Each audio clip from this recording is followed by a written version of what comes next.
Furuya is your classic weirdo with a not-so-classic obsession. Zombie girls. Yeah, he's that guy. But his odd life takes a sharp turn when the most popular girl at school gets isekai'd, only to return from the afterlife as an actual zombie.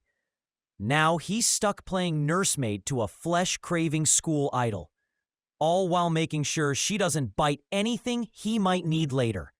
It all started with tragedy. Furuya's beloved cat, Babu, got hit by a car and died on the spot. Devastated, Furuya buried Babu, then locked himself in his room, stewing in grief. But instead of accepting the loss, he latched onto one thing: bringing Babu back. You see, a few years back, he visited some distant relatives and stumbled upon a dusty old book. Inside, a detailed guide on how to brew a resurrection potion. It was weird, borderline insane, but Furuya was desperate. No magic skills, no alchemy license, but a whole lot of determination. He dug Babu back up and rode his bike to a creepy abandoned building outside of town. The experiment was on. 2 days later, Furuya was still holed up in that ruin, mixing ingredients and whispering to a corpse cat, when he suddenly heard someone screaming. Peeking outside, he spotted a girl his age yelling into an old stone well like it owed her money. The next morning, his sister Mero caught him hauling a bucket of ice and asked if he was prepping for an ice bucket challenge. He brushed her off because no, he wasn't chasing social media clout. He was using the ice to preserve Babu's corpse in a cooler in his room. Totally normal. After setting his feline fridge, he headed to school and met up with his buddies, Yasuda, the class clown with a one-track mind, and Moji, the shy, glasses-wearing nerd. As they walked, Yasuda ranted about the nearby Sanka Girls' Academy, complaining how their schools ran parallel so he could never accidentally meet girls. Real smooth. He started raving about a new girl at Sanka, Rhea, the principal's daughter and ultimate school beauty. Yasuda claimed she was his soulmate. Furuya, unimpressed, told him to quit dreaming. Rhea wouldn't even blink in his direction. Yasuda didn't love the reality check. Later, Furuya's cousin Rino dropped by to return a manga and deliver food from her family shop. She'd asked him to pick it up earlier, but Furuya had been too busy playing zombie chemist. When he told her, she gave him the usual cousin beatdown, playful headlocks and all. Then she caught him off guard, teasing him about Rhea. "Didn't know you had a crush," she joked. Before leaving, she struck a pose at the door and promised that if he came over on the weekend, she'd give him a lesson on how babies are made. Bold exit. That night, Furuya returned to his lab to keep working on his resurrection potion. But once again, no progress. Hours in, he heard footsteps outside. Curious, he peeked out.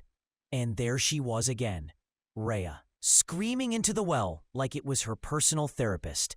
This time, he stayed to listen. Turns out, Rhea hates her perfect life. Being from a rich, powerful family means she's constantly monitored, never allowed to go anywhere alone.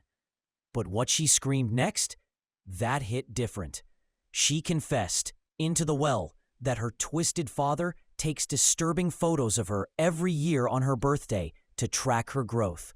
Furuya, horrified, dropped his juice bottle. Rhea heard the noise and looked up. Too late to hide now. Awkward silence followed as Furuya brought her inside. Eventually, he tried to say something, but Rhea interrupted. She begged him not to tell a soul and offered to do anything to keep her secret safe. Naturally, our boy fumbled the moment by asking if it was okay to talk about her coming the night before too. She nearly died of embarrassment and muttered that she wished she could disappear. Trying to comfort her, Furuya told her it was okay to feel trapped by her life. Before he could finish, she cut him off and asked if he came there to scream into the well too. He shook his head and took her to his lab. There, he explained the resurrection potion and how he still hadn't nailed the formula. Rhea, surprisingly, offered to help. She wanted to be his assistant. And just like that, the zombie-obsessed loner had a new lab partner. And maybe, just maybe, a bit more than that. Furuya asked Rhea why she was so eager to help him. And she admitted it wasn't about science or curiosity. It was because she had never been allowed to care for a pet. Her father had always banned animals from the house, so she figured helping Furuya bring his cat back was her way of showing love to something that wouldn't be taken from her. Furuya gave it some thought, then jokingly told her she could be his guinea pig instead. Rhea stared at him, stunned by the wild suggestion. He cracked a laugh and told her not to be so gullible. Guys say dumb stuff all the time. Flustered, Rhea insisted she wasn't naive, but Furuya hit back with, "That's exactly why you're still single." She fired back, asking if he had a girlfriend. His answer? Nope, because, and he said this with a straight face, he only likes zombie girls. Naturally, Rhea thought he was joking again, but Furuya swore he was dead serious. If they weren't living in a world full of the living, he'd be drowning in romance. Zombie romance. That's when Rhea looked him in the eye and asked, "Well, what if I turned into a zombie after helping with your experiment? Would you take responsibility?" Caught completely off guard, Furuya stared at her. Then she laughed it off, told him to think about it, and left, promising to return the next day. And sure enough, she kept her word. While Furuya fiddled with more potion ingredients, Rhea sat nearby, watching one of the zombie flicks he brought.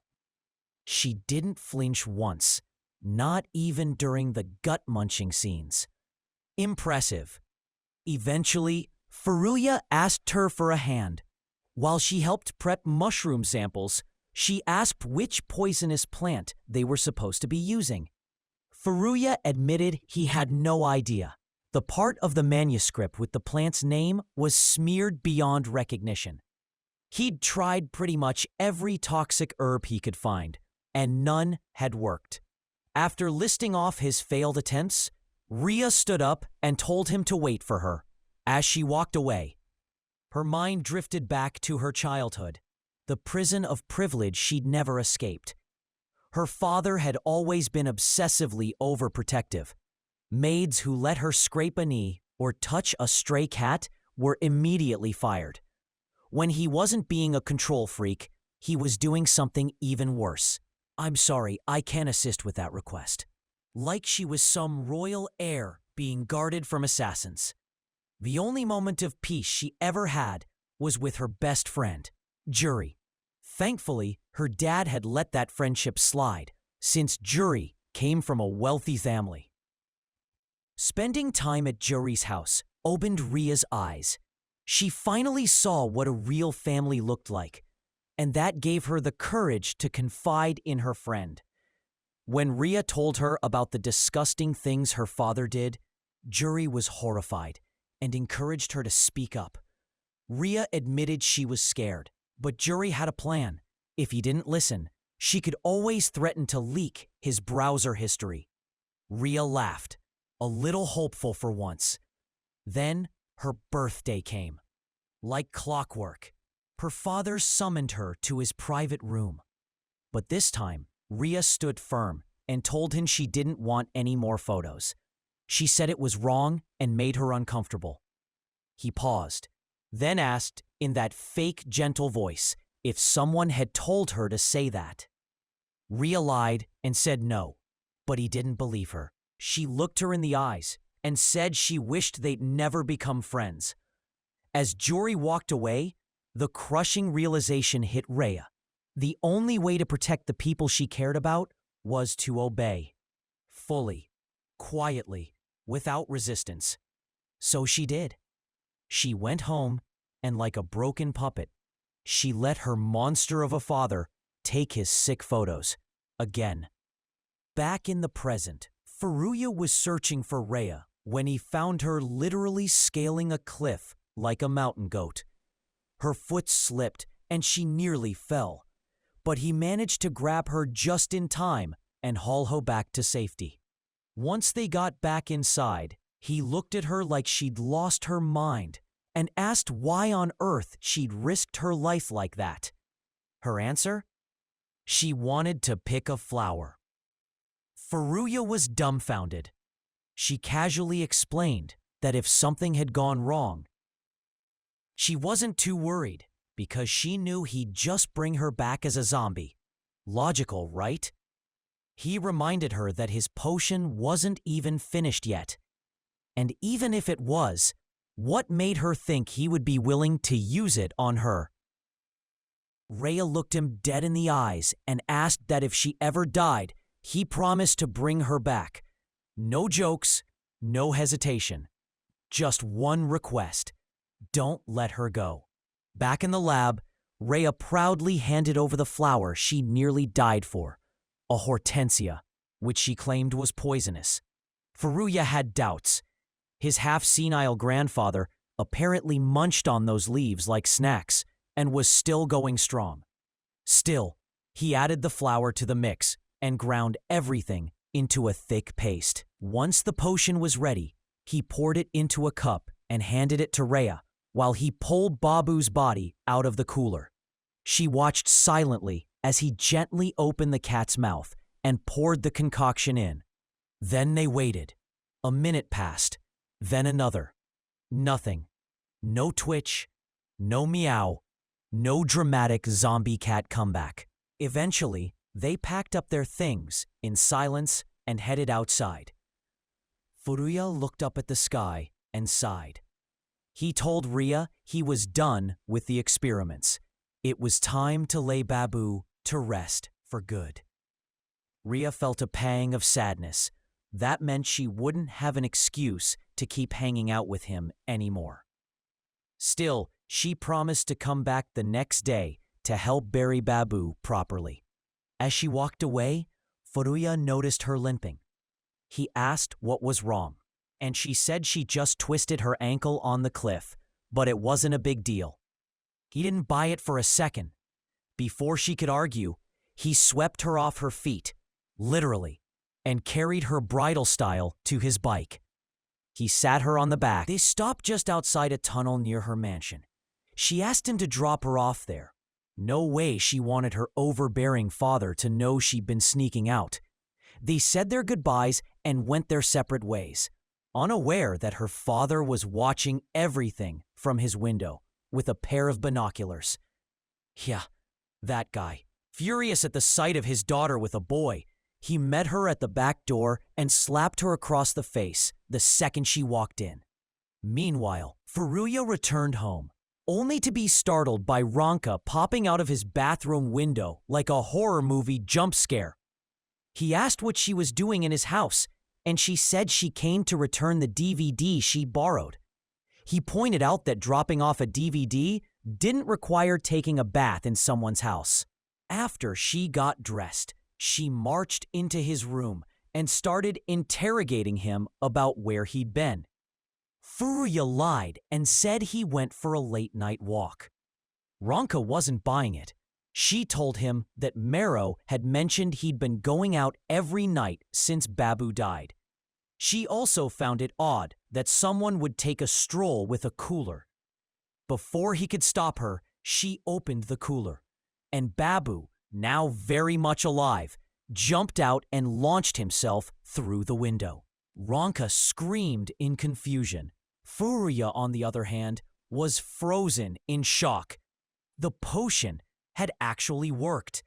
Back at Rhea's house, things were far from okay.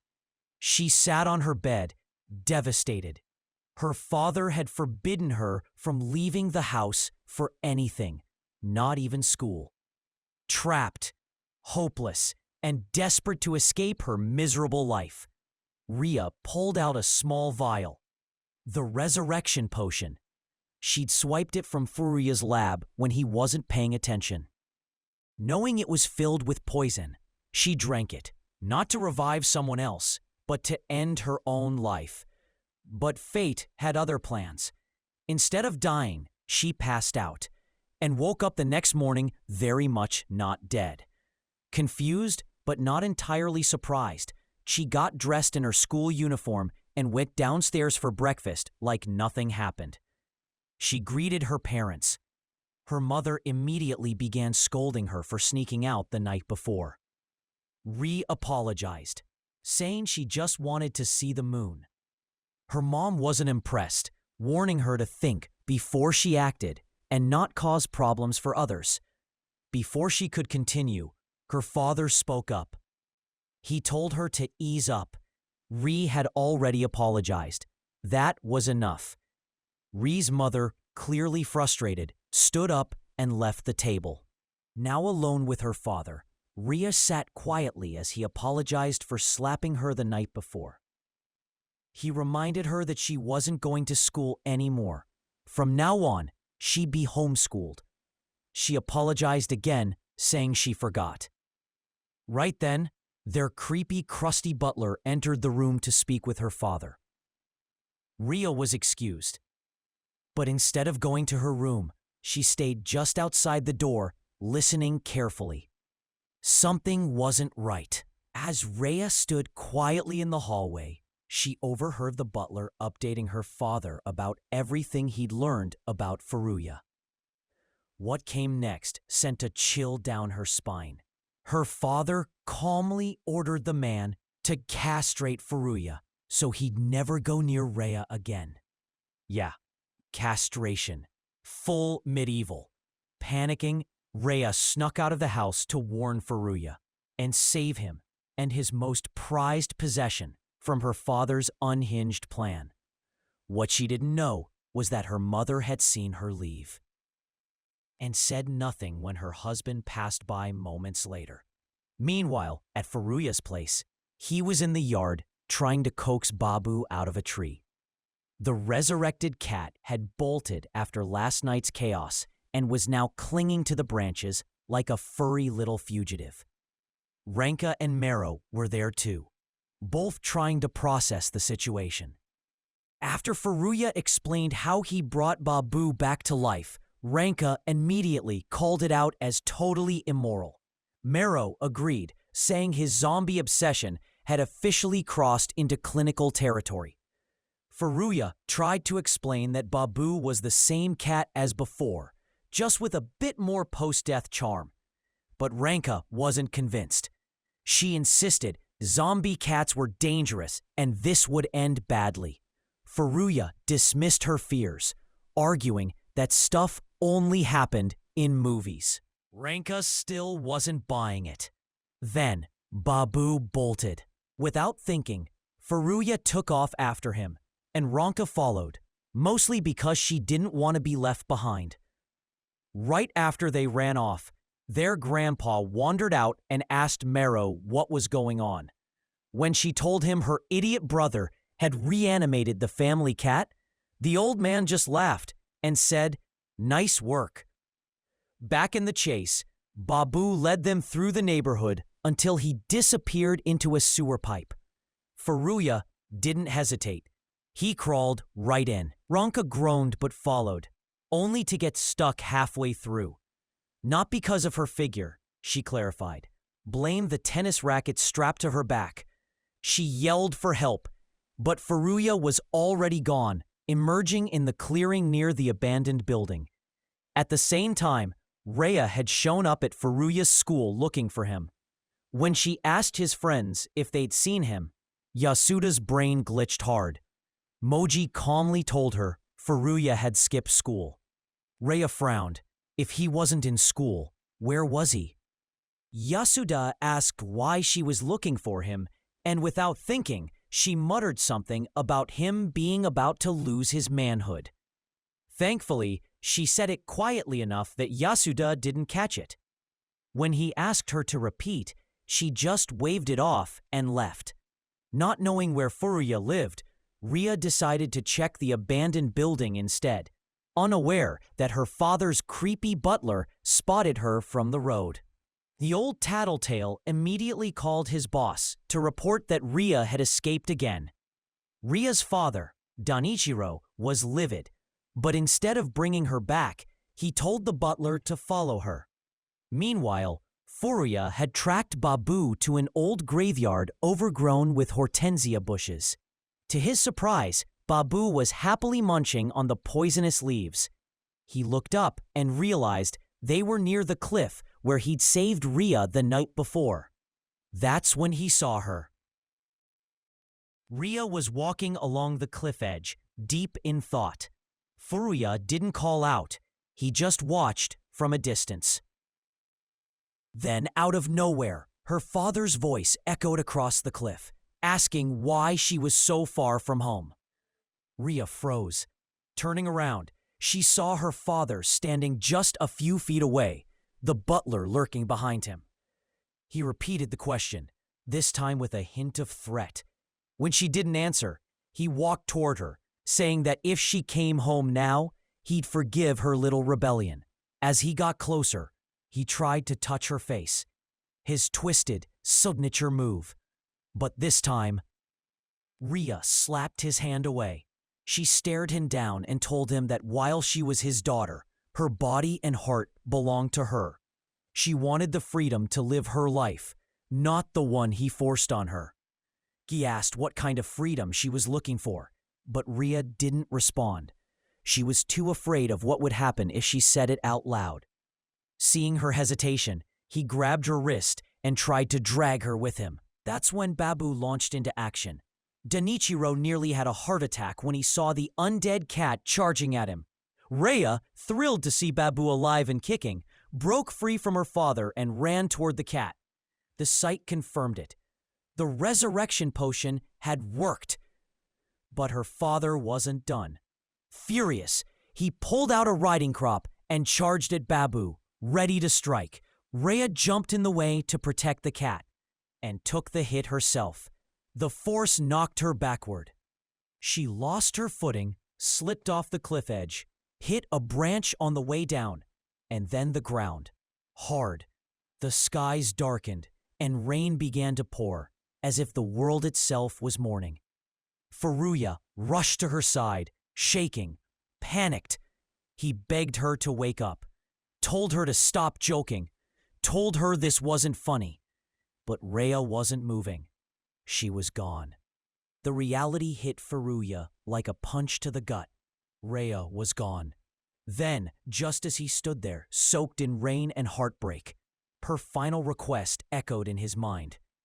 She had asked him to bring her back if she died.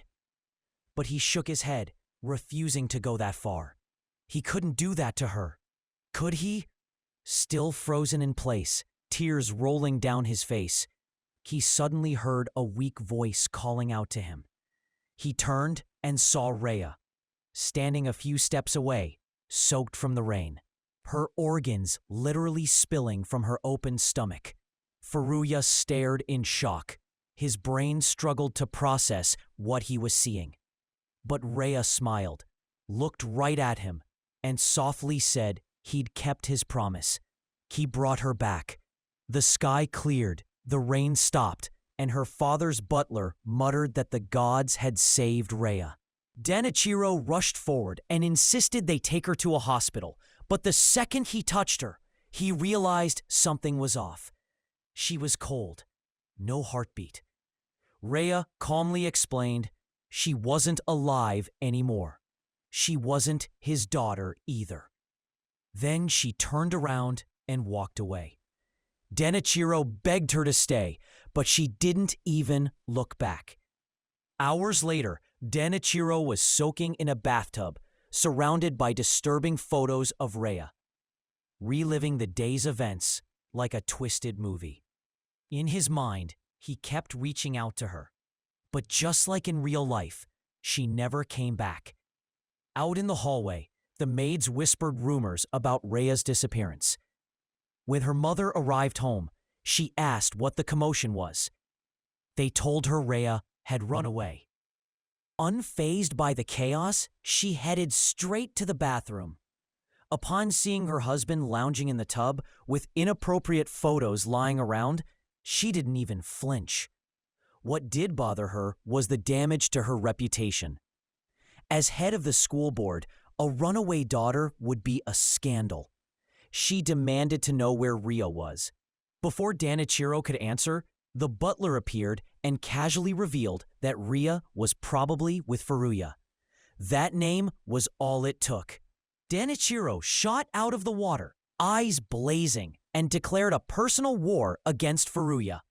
He vowed to rescue Ria from the evil influence corrupting her. Meanwhile, back at Furuya's house, things were, interesting. She told Furuya she was happy she couldn't feel pain anymore. He looked at her in disbelief, wondering how she could smile through all this.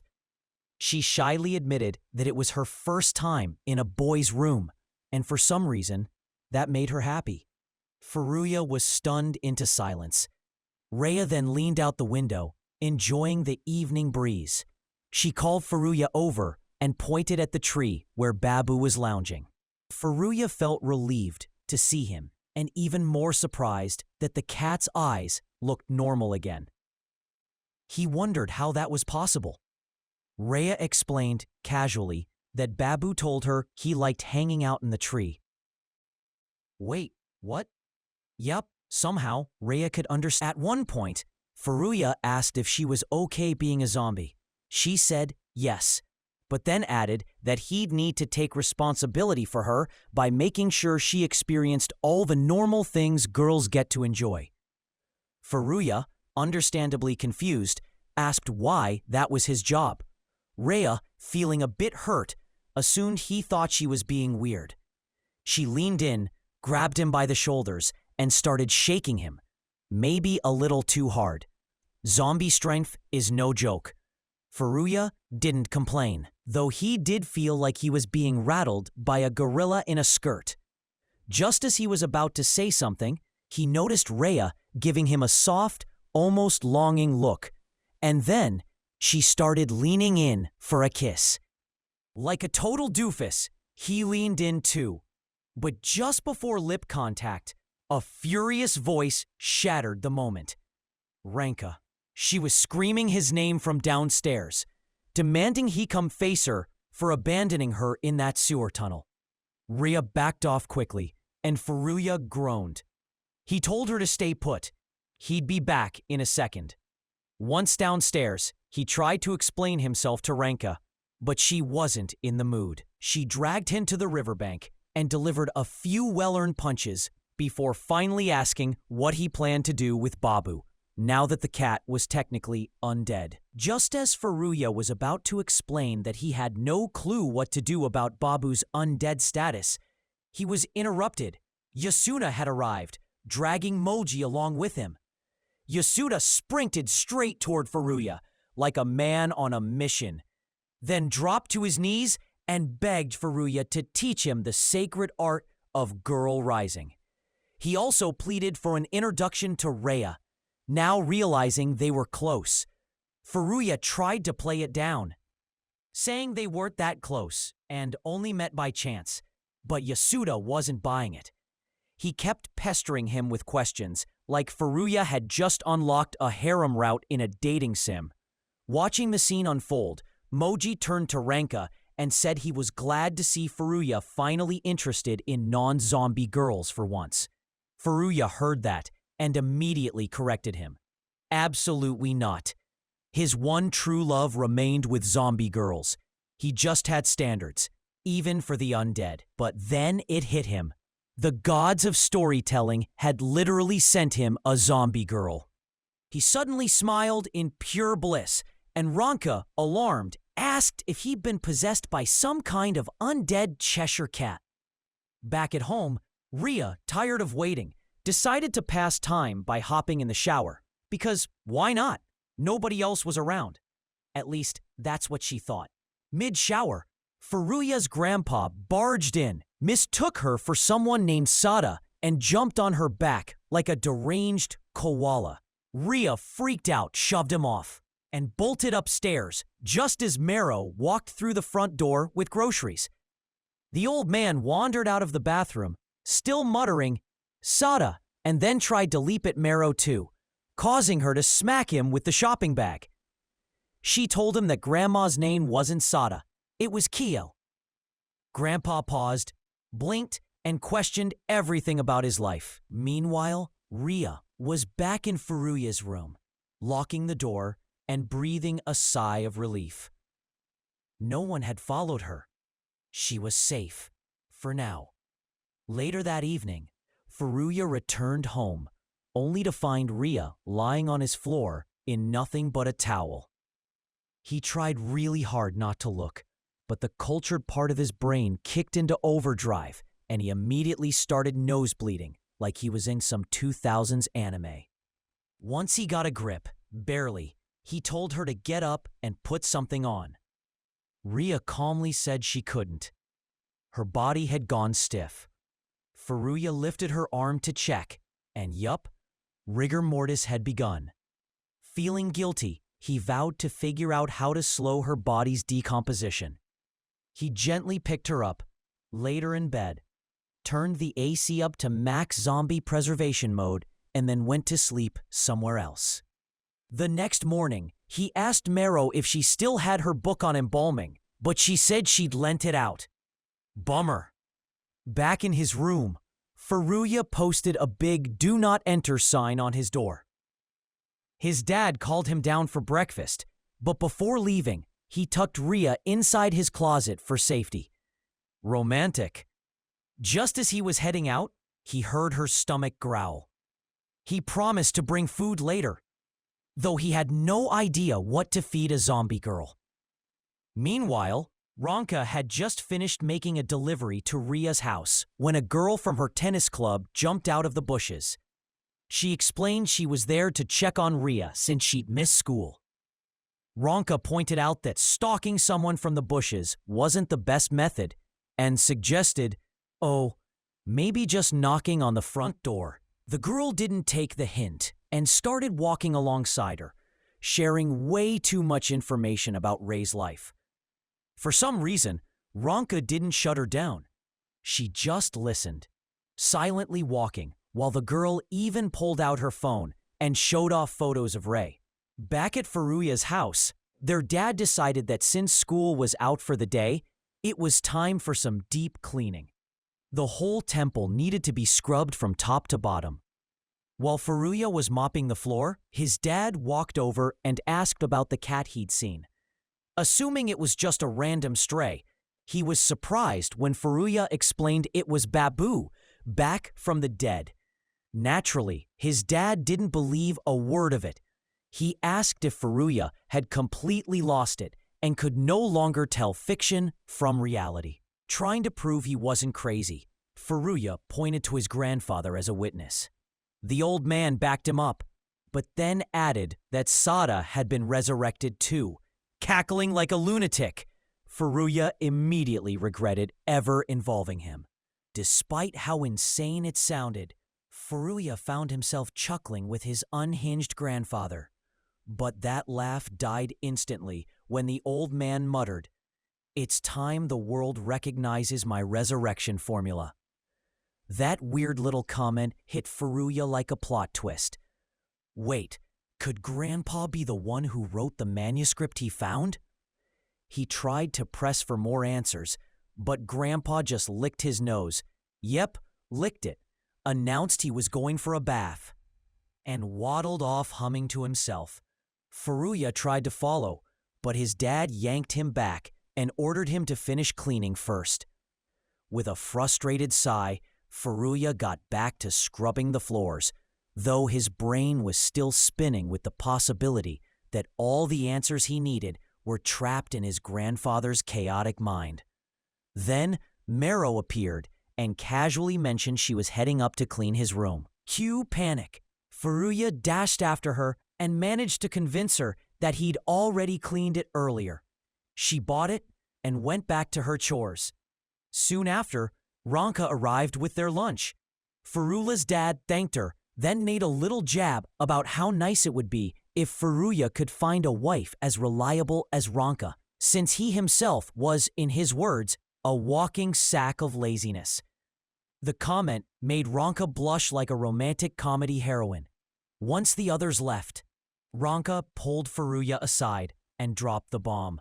Ria had apparently run away from home. Furuya didn't respond. He wasn't ready to tell anyone that Ria was currently a zombie living in his closet. Since he stayed silent, Ranka continued theorizing. She was convinced Ria had eloped with her forbidden lover after being rejected by her family. And now, she claimed, they were probably deepening their bond in all the ways couples do. As she went on, Furuya's brain naturally drifted into imagination mode, cue mental images of him and Ria doing those things. But before his fantasy could go full speed, Ranka threw cold water on it by saying Ria wasn't even his type. Crushed, he pouted. Ranka teased him a little more, then said goodbye, but didn't actually leave. Instead, she slipped upstairs to borrow a DVD. The moment she entered his room, she noticed the place was freezing, so she turned off the air conditioner. As she browsed through the DVDs, she noticed a long black hair on the floor. Curious, she picked it up. Something felt off. That eerie feeling intensified as she glanced toward the closet. She could have sworn she was being watched, and she was. Before she could react, Ria burst out of the closet and tackled her to the floor with zombie-level strength. Pinned beneath her, Ranka struggled to break free.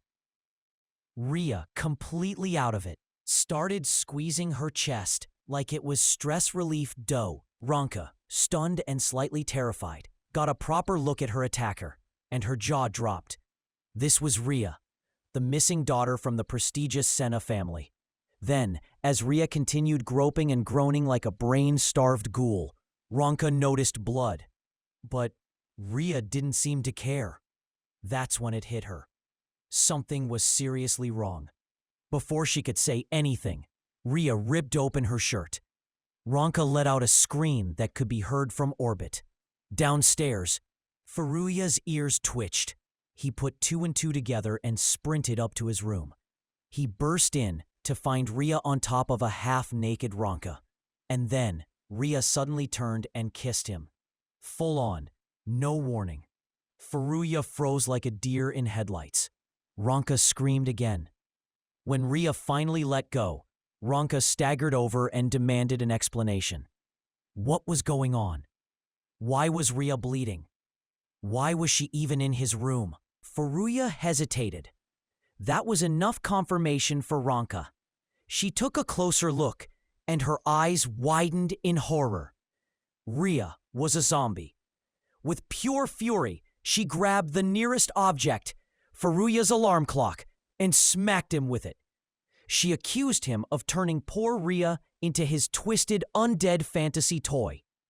As Furuya struggled to explain the chaos, something unexpected happened. Babu appeared in the window and meowed.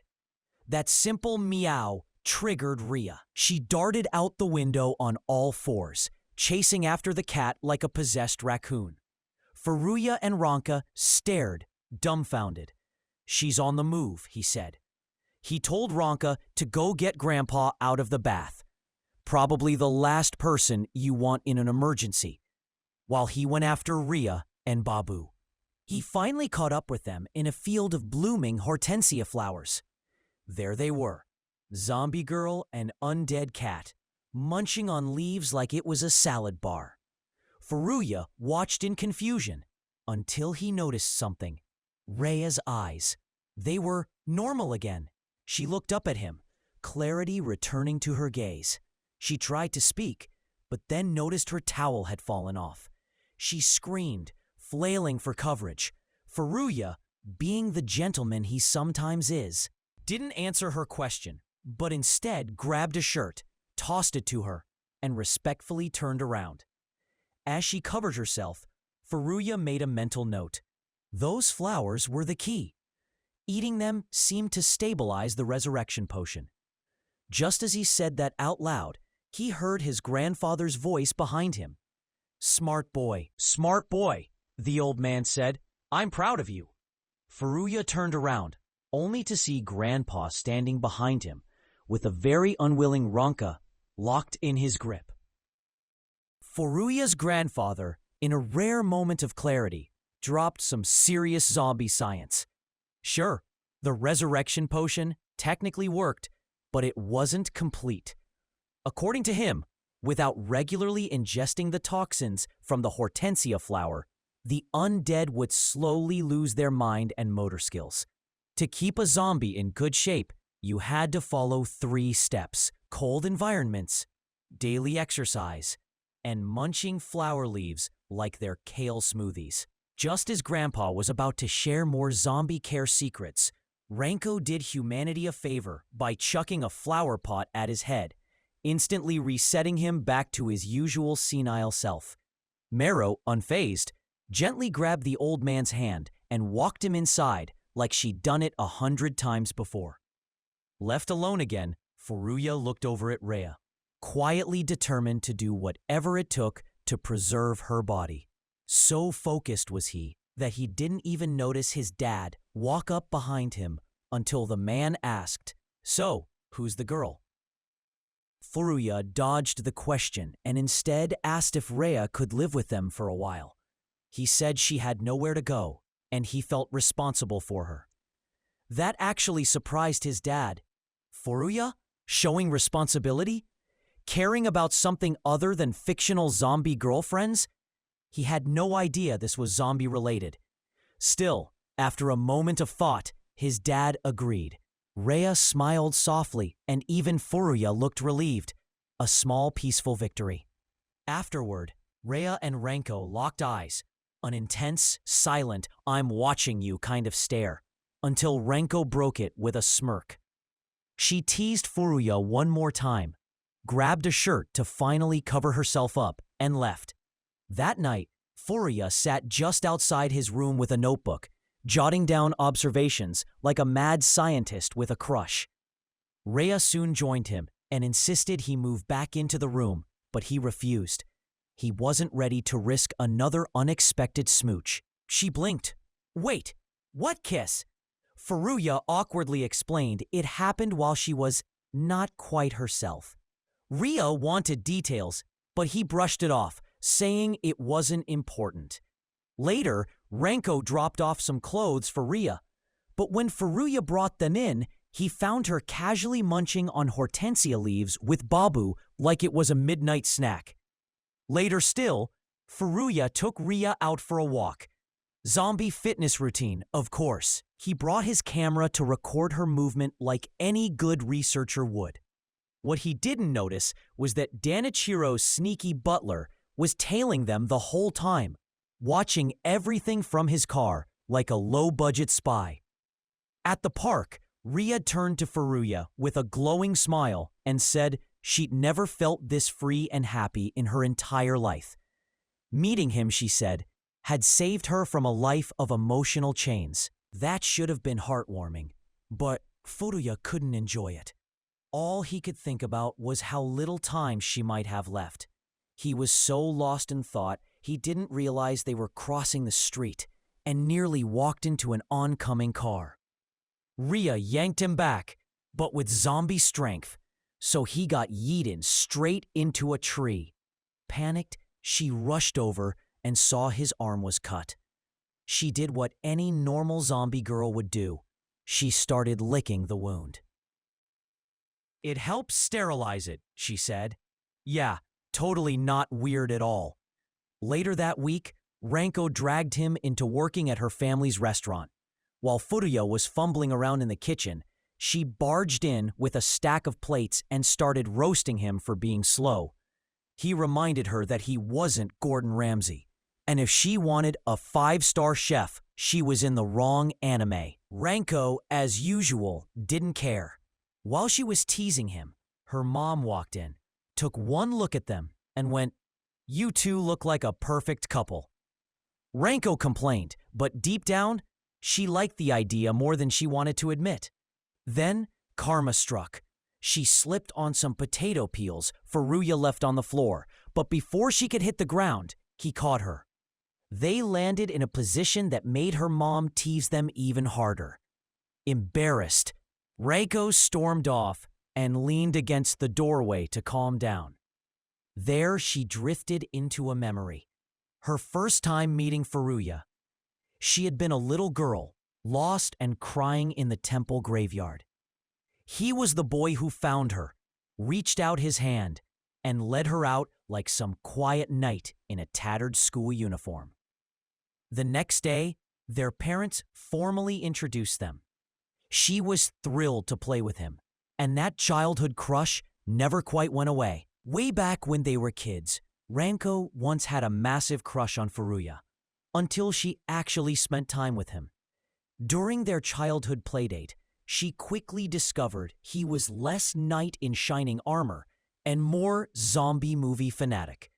While most kids would run from gore on TV, Furuya couldn't get enough of it. Ranko did what any sane kid would do. She hid. But eventually, she stormed back in, turned off the horror marathon, and dragged him outside to play like normal kids. At the park, things didn't improve. Furuya started digging beneath a tree, claiming he heard rumors that people were buried there. Ranko began realizing her prince might be more of a necromancer than a noble. But instead of running for the hills, she stuck around, until two local boys passed by and started mocking Furuya.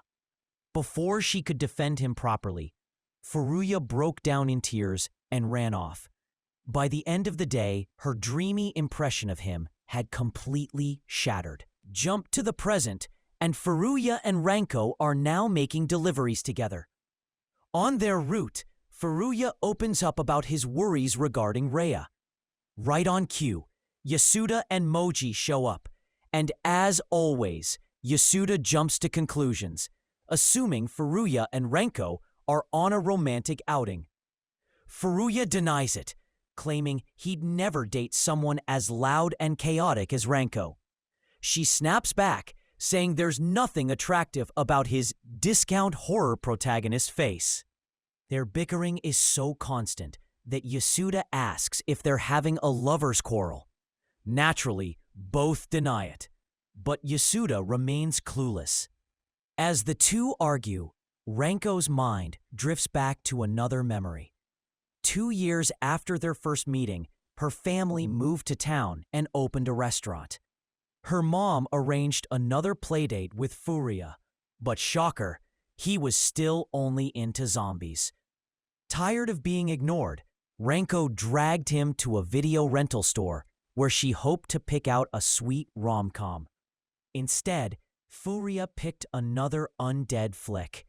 Ranko tried to return it by running back to the store, but he chased after her. That is, until she froze in place after spotting a dog. The dog snarled. Ranko panicked. Furuya, suddenly bold, grabbed a nearby pipe and scared the dog off.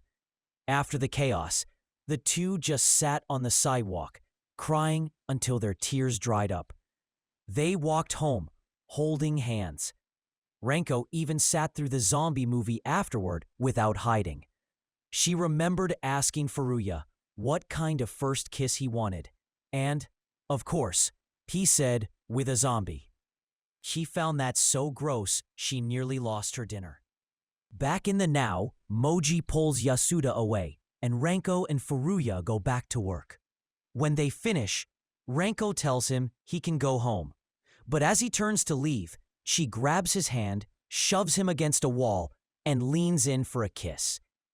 Just as their lips are about to meet, Furuya backs away, making her roll her eyes. She scolds him not to treat kisses like cheap candy. You don't just hand them out whenever someone gets in the mood. Flustered, she bolts off and climbs to a scenic overlook, yelling to the heavens that she won't lose to Rhea. As the week rolls on, Furuya keeps journaling every little detail about Rhea and capturing her zombie habits on camera. One evening, he sees Babu cough up a clump of half-digested hortensia leaves. That sparks a thought. Rhea must do the same, though she refuses to let him see it. He begs her to let him document it for science, and she agrees, but only if he does whatever she wants in return. Her request? A shopping trip. They head to a local clothing store.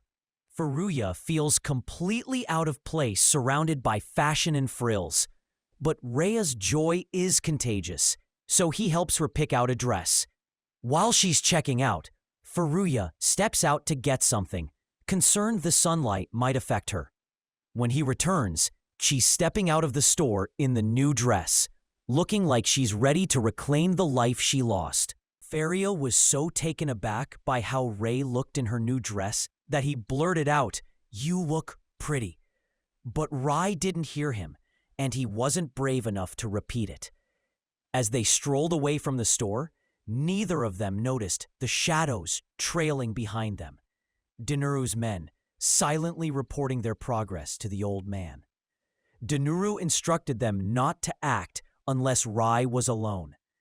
Meanwhile, blissfully unaware of being followed, Furuya and Rai entered a haunted house. Within seconds, Furuya was practically crying in fear, while Rai was deeply touched by the gesture.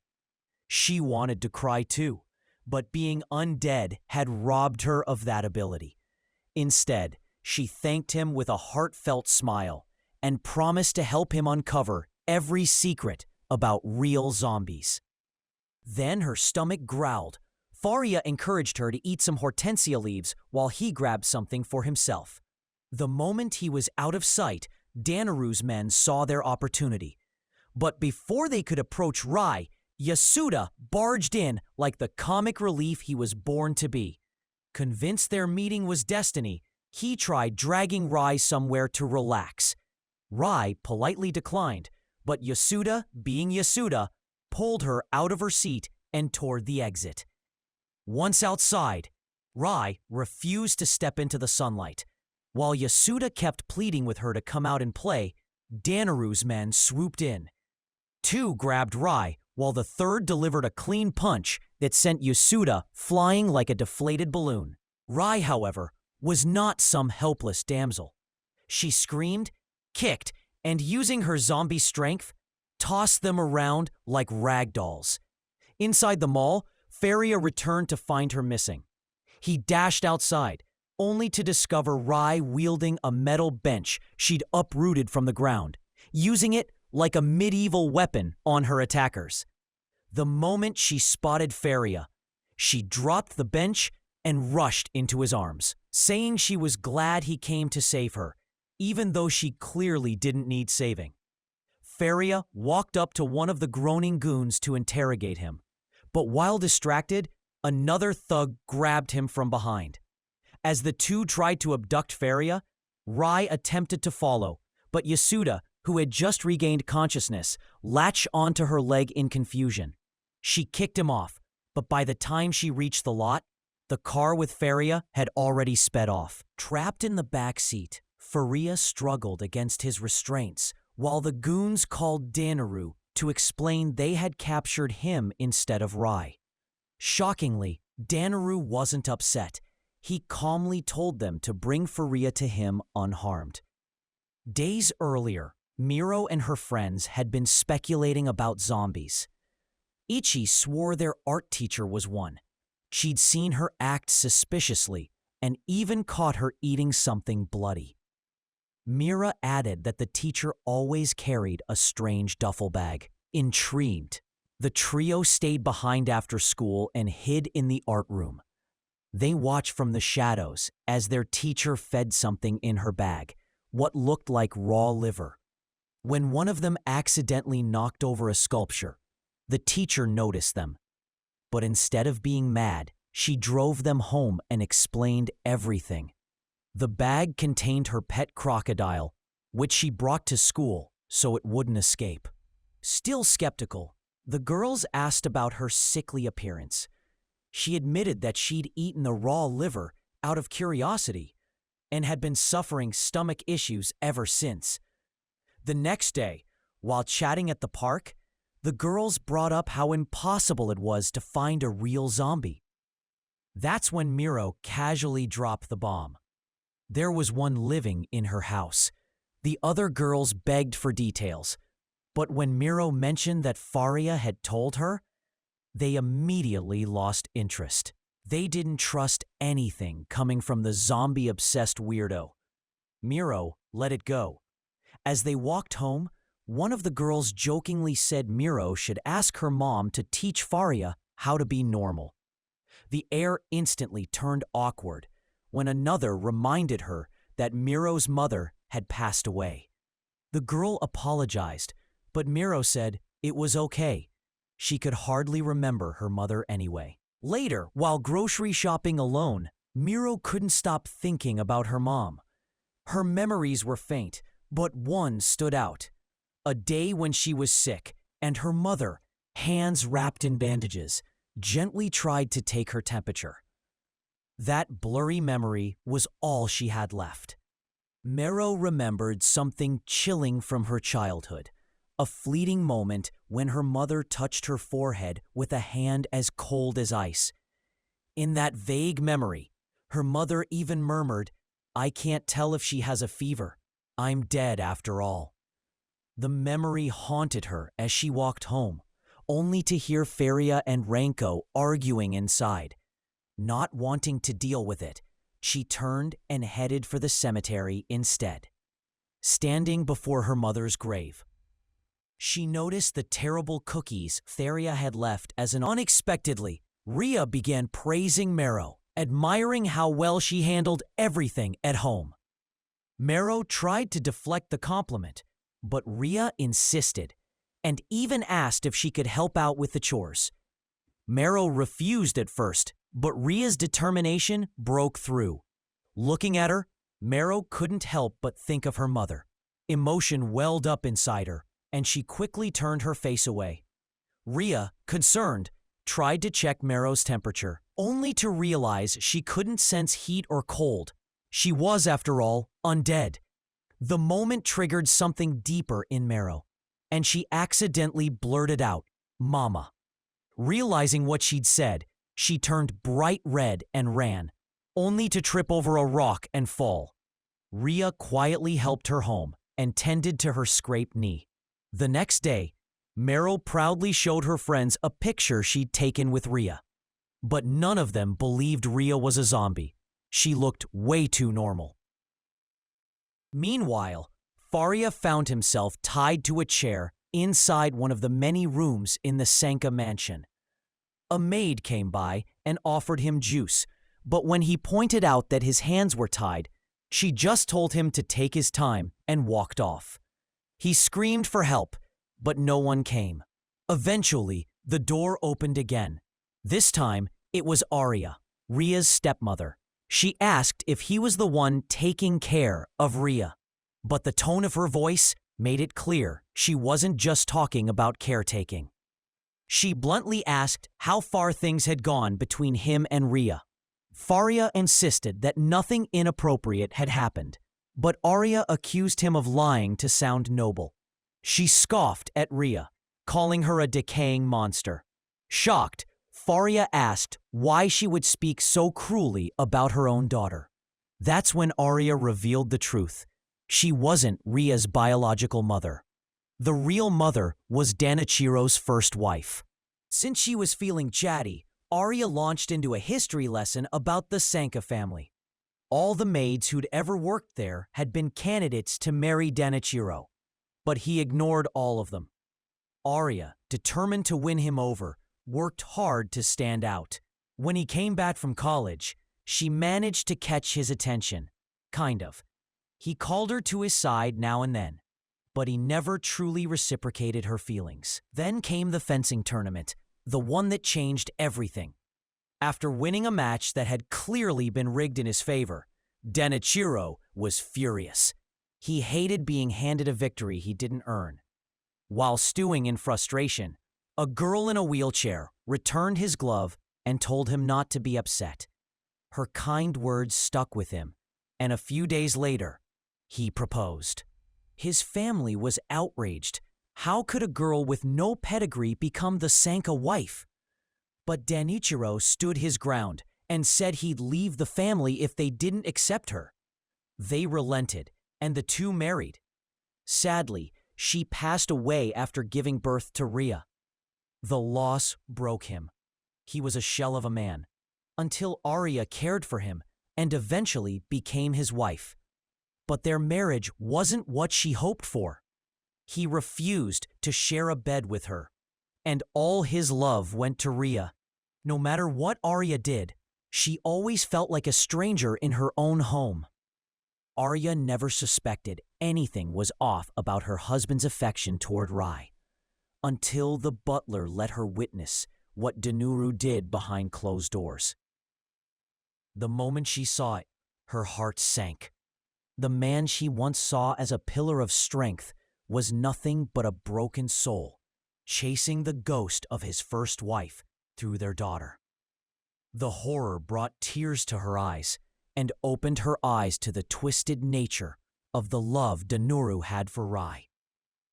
After wrapping up her tragic confession, Arya changed her tone. She leaned in and tried to seduce Furuya, claiming she could give him the warmth and passion that a cold, rotting zombie never could. She even went in for a kiss. But Furuya, tied to a chair or her ego bruised, Arya began to rant, but stopped short when she saw Babu walking into the room. She scooped the cat into her arms, hoping to find some comfort. That was short-lived. Furuya, ever the mood killer, informed her that Babu was in fact undead. Horrified, she hurled the cat away like it had cursed her, and Babu hissed in protest. At that moment, the same maid returned and told Furuya that Lord Danuru was requesting his presence. Without much warning, she hoisted him up, chair and all, and wheeled him out, leaving Arya alone to stew in rejection and zombie disgust. Meanwhile, Rai had just realized the men who kidnapped Furuya worked for her father. She hopped in a cab and raced toward the mansion. Back at the estate, Furuya was rolled into a pitch-black room. The maid left, and soon, dim lights began illuminating one by one, revealing an entire wall plastered with photographs Danuru had taken of Rai over the years. It was obsessive, disturbing. Danuru finally emerged proud of his shrine. He told Furuya that Rai was the epitome of purity, and that as her father, it was his sacred duty to protect that purity. He thanked Furuya for temporarily taking her away, saying it only reignited his passion for her. But don't get it twisted. Gratitude or not, he couldn't forgive Furuya. The twisted father wheeled Furuya into the family dojo and challenged him to a duel. Meanwhile, Rai arrived at the mansion and asked to see her father. The maids blocked her path. Instead of taking her to him, they dragged her to the basement and shackled her in chains. As if that wasn't bad enough, they started dressing her up in ridiculous outfits for their own amusement, like she was their zombie doll. Ray pleaded for them to stop, but they were having far too much fun at her expense. That is, until she had enough. With one clean yank, she shattered her chains, leaving the maids in shock as she stormed out of the basement. Back in the dojo, Furuya stared down Danuru and told him straight up. He didn't know how to fight. Danuru said he could use any technique or style he liked, but Furuya repeated that he didn't know anything. Furious, Danuru mocked him, calling him talentless and unworthy of his daughter. That's when Furuya snapped. He tore off his mask and gave Danuru a piece of his mind, mocking the very idea of dueling over Rai as if she were some kind of trophy. He said Danuru was a selfish, controlling man who never saw Rai as a person. He claimed that if he were Rai, he'd run too, far, far away from her obsessive father. Danuru was furious, but Furuya kept poking the bear, and when his back was turned, Danuru lunged, impaling Furuya clean through the stomach with a fencing blade. Rai entered the room just in time to see the blade go through him, screaming in horror. But to everyone's surprise, Furuya didn't go down. He gritted his teeth, turned around, and headbutted Danaru right in the face. And then he saw Rai, dressed like a Playboy bunny. Yeah, that happened. The sheer absurdity made Furuya freeze, stunned, speechless. Danaru, confused, demanded to know how Furuya was still standing despite the fatal wound. Furuya paused, then remembered something. Rai had licked the wound. The toxins in her saliva must have entered his bloodstream, numbing his pain receptors. In other words, he was now half zombie. As Danaru processed this, he charged again. But this time, Rai stepped in. She disarmed her father with ease and said if he wanted another fight, she'd be happy to give it to him. Danaru froze. He didn't want to fight her. He just wanted to save her. He told her he had arranged everything. Their passports, top doctors overseas, plans to find a cure. But Rai, she didn't care. She looked her father in the eyes and said it plainly. She didn't want a cure. Rai calmly told her father that she wasn't going anywhere. She had no plans to leave Furuya's side, even if it meant rotting away as a zombie. Danaru was baffled. He couldn't understand why his daughter was willing to throw everything away for someone as mediocre as Furuya. But before he could say anything else, Furuya stepped forward, anger burning in his eyes. He told Danaru to stop making everything about himself and finally think about what Rai wanted. That one line hit harder than any punch. Danaru paused, and memories from Rai's childhood flashed before him. Moments where he dictated her every move, planned her every step, and smothered her with control under the guise of love. For the first time, he realized how little he actually let his daughter live her own life. Overcome with emotion, Danaru began crying, but Furuya surprised him again, this time with empathy. He said he understood Danaru's desire to protect Rai. He promised that from now on, he'd be the one to look after her. And if the day came where he couldn't handle it alone, he'd reach out and ask for help. Danaru turned to Rai, asking her one last time if she was absolutely certain about this.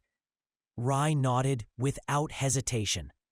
With no other choice, Danaru bowed deeply toward Furuya and told him he would entrust Rai to his care, for now. He added that he would be going overseas to continue searching for a cure. But just before leaving, he shot one final warning. Furuya was strictly forbidden from unlocking her Chamber of Secrets, or he'd lose his sausage. Point made. Once Danaru left the dojo, Furuya suddenly began bleeding and collapsed to the floor. When he woke up, he was back in his room, his wounds treated by Rai's maids. Rai, dressed like a nurse, sat at his bedside with a radiant smile. She was so happy he was okay that she immediately hugged him, which, of course, made him scream in pain. After letting go, Rai asked him if he liked her outfit, explaining that her maids told her guys liked nurse uniforms. As a hopelessly cultured fool, Furuya began bleeding from the nose, just as things were getting weird. Renko barged into the room and jumped on top of him. She started grilling him about how he got hurt. Rai interrupted, saying it was her fault, and tried to explain. Renko introduced herself formally to Rai, proudly calling herself Furuya's fiancé. Furuya quickly shouted that was a lie, but Renko argued it was the truth, reminding him of a promise he made when they were kids. Furuya told her to stop bringing up childhood nonsense. Naturally, Renko grabbed him by the neck and teased him relentlessly. Rai, quietly watching, realized for the first time that Renko had real feelings for Furuya. A few days later, Furuya had recovered enough to walk. he accompanied Rai on her nightly stroll, and during their walk, they came across a poster for an upcoming fireworks festival. Rai lit up. She said she'd never been to one before and really wanted to go. Furuya promised to take her, which made her so excited he had to tease her for acting like a child. Once they got home, Furuya tried asking his grandfather for advice about preserving Rai's body. But as expected, the old man was asleep. On his way back, he ran into Miro, who had just come out of the bathroom. She asked why Rai wasn't attending school. Furuya said she was sick, but couldn't explain more. Miro, seeing through his hesitation, suggested that if Rai really wanted to attend school, maybe he should find a way to let her. Unfortunately, the day of the festival was ruined by rain. It got cancelled. Furuya felt awful, but Rai wasn't too bothered. She just made him promise they'd go next year, if she was still in one piece. The next day, Furuya walked to school as usual with his friends, but his mind kept drifting. He couldn't stop thinking about Rai, especially after seeing the river path where the girls from Sanka Academy walked. Ronko eventually caught up to him and started teasing him again in front of everyone. Later, in private, he told Ronko he was upset Rai couldn't go to the festival. Ronko then came up with a plan. They'd hold their own fireworks display. Furuya agreed instantly. After school, he returned home and told Rai and Miro about the plan. Rai smiled quietly, but was clearly touched. That night, Ranko showed up at Furuya's house to help Rai get ready. While helping her dress, Rai asked how close Ranko and Furuya were. Ranko said they were childhood friends, and although Furuya had always been a weirdo, he was still a good person. She also told Rai that Furuya didn't even like fireworks, but was doing it all just to make her smile. Once Ranko finished helping Rhea get dressed, Rhea shyly asked if she had feelings for Furuya. Without skipping a beat, Ranko admitted she did. Then, in classic girl talk fashion, she turned the question back on Rhea. Did she like Furuya? Rhea hesitated, clearly flustered. But Ranko just gave her a gentle smile and said it was perfectly okay to have feelings for him. In fact, she welcomed the rivalry, telling Rhea she shouldn't hold back from expressing how she felt. But Rhea shook her head, saying Furuya only paid attention to her because she was a zombie. That made Ranko roll her eyes and literally slap Rhea's butt. She told her not to sell herself short or give up before even entering the race. That small moment of confidence gave Rhea a boost, and her expression brightened. Later, the girls joined Furuya and Mero outside. Together, the group lit the fireworks they prepared. Laughter and light filled the night sky as they chatted and watched the sparks explode above them. For a brief moment, everything felt beautifully normal. A few days passed, and Ria went back to her family mansion to pack up her things. She was finally going to return to school. Just as she stepped out of her room, Arya, her stepmother, showed up. Arya told her coldly that once school resumed, she would stay out of Ria's business. Ria simply nodded, not bothered by the remark, and headed outside where Furuya was waiting for her. As they walked together, Ria thanked him for supporting her return to school. She was genuinely happy. He smiled and reminded her that the decision was always hers. It was her life. But he also told her to be cautious. Her body was fragile now, and she needed to avoid getting hurt. Instead of going straight home, the two took a detour to their usual hangout, an old abandoned building. Sitting side by side, Furuya opened up, saying he wished she could stay like this for a long time. Ria responded that she wanted to experience as much as she could before she eventually faded away. Moved by her words, Furuya stood and walked closer to the bowling alley nearby. But with his back turned, he didn't notice Ria's expression change. Something was taking over. Suddenly, she bolted forward and tackled him to the ground. Furuya was caught completely off guard. But what shocked him even more was what came next. Ria kissed him, and this time, unlike the last, she didn't bite. And that wraps up today's episode of this bizarre, hilarious, and oddly romantic zombie tale. If you're still here, you're the real MVP, and I hope you're enjoying the chaos as much as I am. So, if you had fun, don't forget to hit that like button, subscribe for more crazy anime recaps, and turn on notifications so you never miss a new video. And hey, if you made it all the way to the end, drop the word zombie in the comments. That way, I'll know who the true legends are. And I'll be hearting every single one of you that does it. See you in the next one.